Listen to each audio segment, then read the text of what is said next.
Okay, so last time we met, I showed you how to use WebSockets on the client side. But if you just try to run that, then you get this error saying that the server doesn't support this. It doesn't even know about the existence of this route. Now in this video, I want to show you how to fix this by implementing WebSockets on the server side. So here is my code for the server class, and you should have a similar one.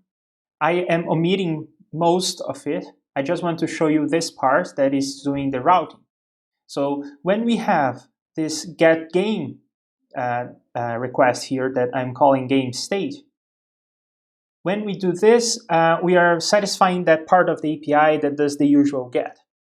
But we also want another part that is doing the WebSockets. So right next to this guy, I'm going to say WS for WebSockets. So it's similar like get and put and get, put, and post and so on. But it behaves completely different. Like I told you in the previous video, it is not doing the request response cycle.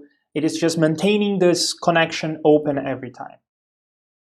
Anyway, now here we are going to create this new action in our controller, and let's call it game state web socket. Right? It's similar to game state, the one I already have, but we are doing that with WebSockets. And currently it doesn't exist, so we are going to create this method get game state WebSocket. So this is my controller. I am omitting most of it, but this is inside my controller class.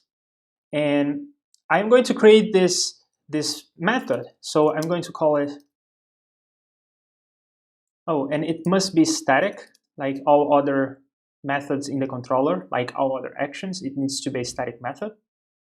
And it doesn't return anything, and it's called game state web socket.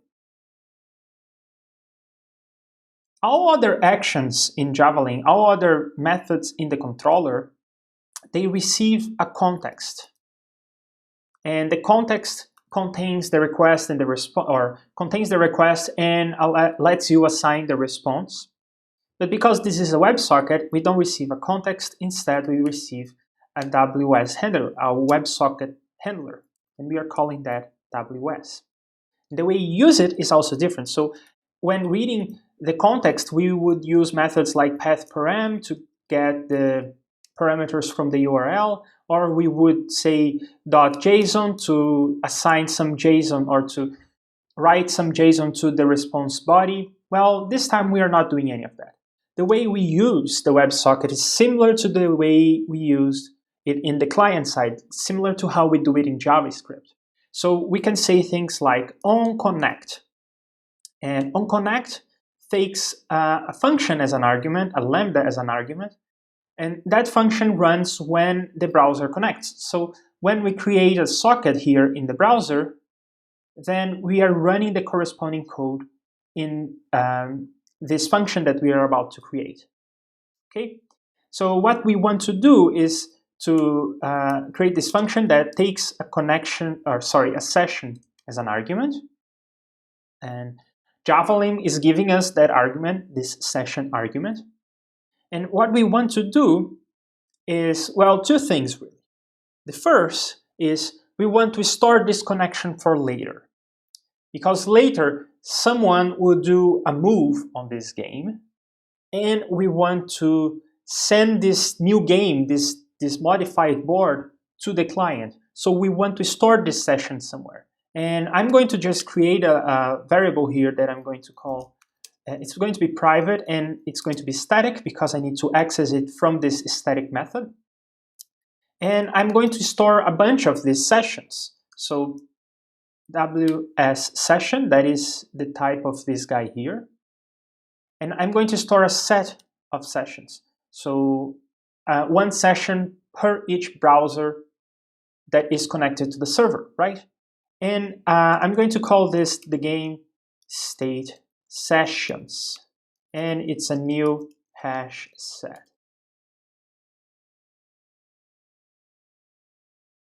Okay.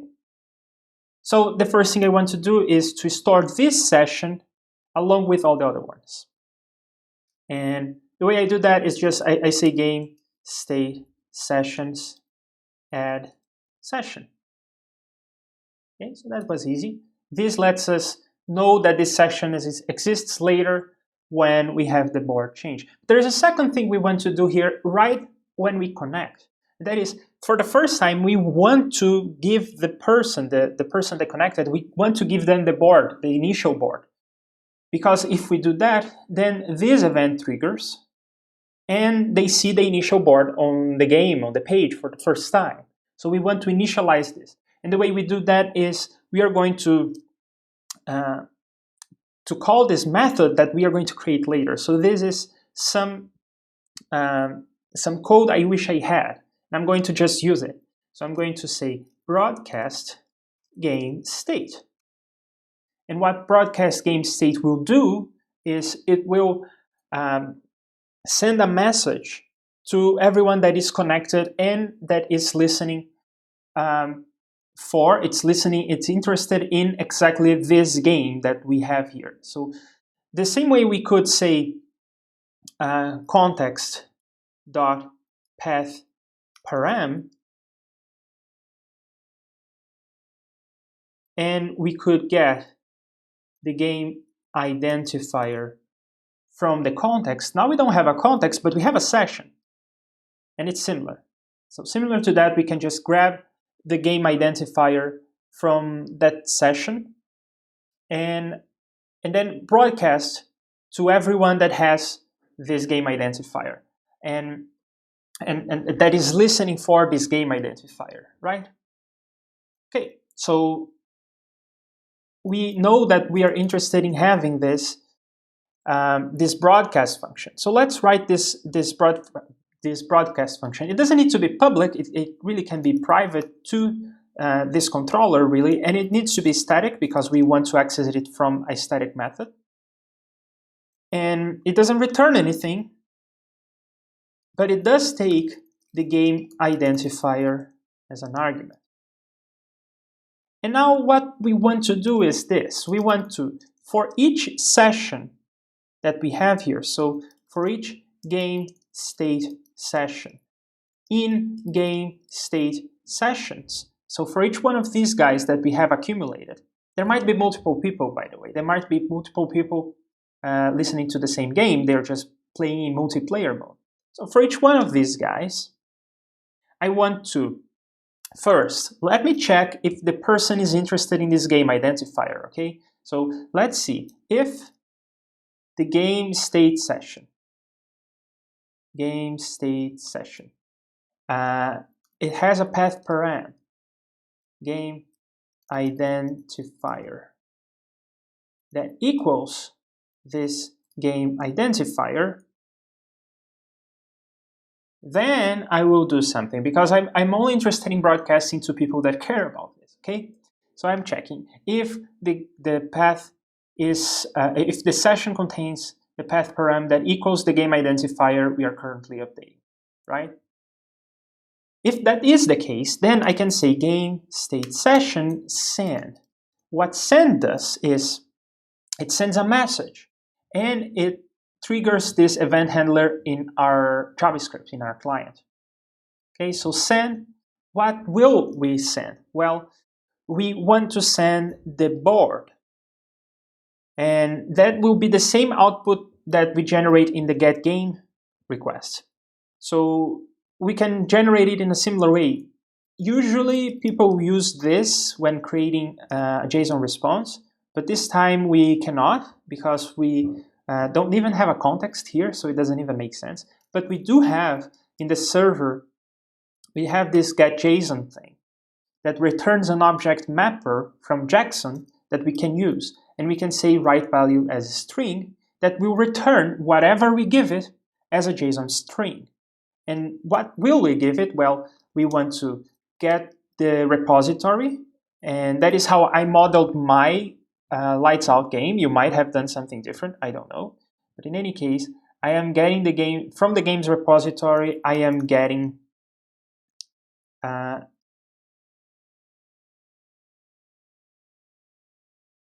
this game. And this method might throw a bunch of exceptions, so I'm just going to say that now my method can throw a bunch of exceptions as well. Things like not being able to access the database and so on.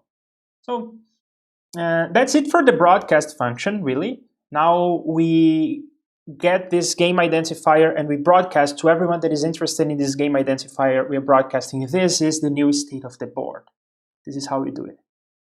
And now coming back to the game state WebSocket, okay, so we remember all the sessions, we broadcast the initial game to the sessions. There is also something else we need to do.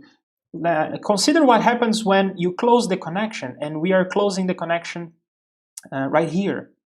Okay, so consider what happens when we close the connection. Well, the server keeps track of all the sessions that are alive. So if we close the connection, we want to forget that. So what we can say is that WebSocket on close. Now this is a function that will run when we close the connection here from the browser. What we want is, well, this is also another function, another lambda will be called. And this time it takes 3 different parameters. The first is the session. So that's what we already know from here. It's the same one. But it also takes a status close and a reason. And these are 2 things you can tell when you're closing the connection. You could say, I am closing the connection with a status code. The status code, it can be similar to one of those HTTP codes, for instance. And you can tell a reason. So you can say like, I am done playing this game. And whatever you say here will end up as this argument here, reason, right? So that's it. And you can do stuff with the status close and the reason, but for this simple example, I'm not going to. I don't need. So all I have to say is that the game sessions, from all the game state sessions, I want to remove this section that was closed, right? And this is so simple that I can replace it with a lambda expression. So it is easier on the eyes. Now we are dealing with the sessions appropriately. We are remembering them and we are also removing them. Before we go to the browser and try to run this code, there are 2 things we need to do. And I did this off camera. I need to add the call to broadcast game state in 2 different places. Those are the 2 different things we need to do. We need to add the call to the broadcast game state to the end of the move method and to the end of the cheat method. So in general, anything that might change the game state, that might change the board, I need to add a call to the broadcast game state so that all the clients that are interested in this game are notified. And I already did this and refreshed the server. So I am now running the server with this code as well as those changes that I did off camera. And I'm ready to come to the browser and refresh. And now I'm seeing the game. I can play the game. I can cheat. It works the same as before. But notice that we are not doing one request every 200 milliseconds. We just have one WebSocket open to the server. Sometimes we get this data when something changes, like this other type of request here. It's not really a request, it's a network interaction of the other kind because it's coming through a WebSocket. So that's all there is to WebSockets. And in the next video, we are going to change subjects. We are going to re-implement most of these things in the server in a client in a more structured way. Because currently it's 35 lines of code and we can reason about that because it's short and sweet and it fits on one screen. But it's not a good pattern for growth. I mean, we are just defining a bunch of functions at the top level. And if we had a big app, this would not scale well. So in the next video, we are going to start learning about the class system and reorganize this code. And we are also going to learn one thing or two about refactoring, because we will be refactoring this code to do exactly the same it does now in a more structured manner, improving the architecture. I see you there.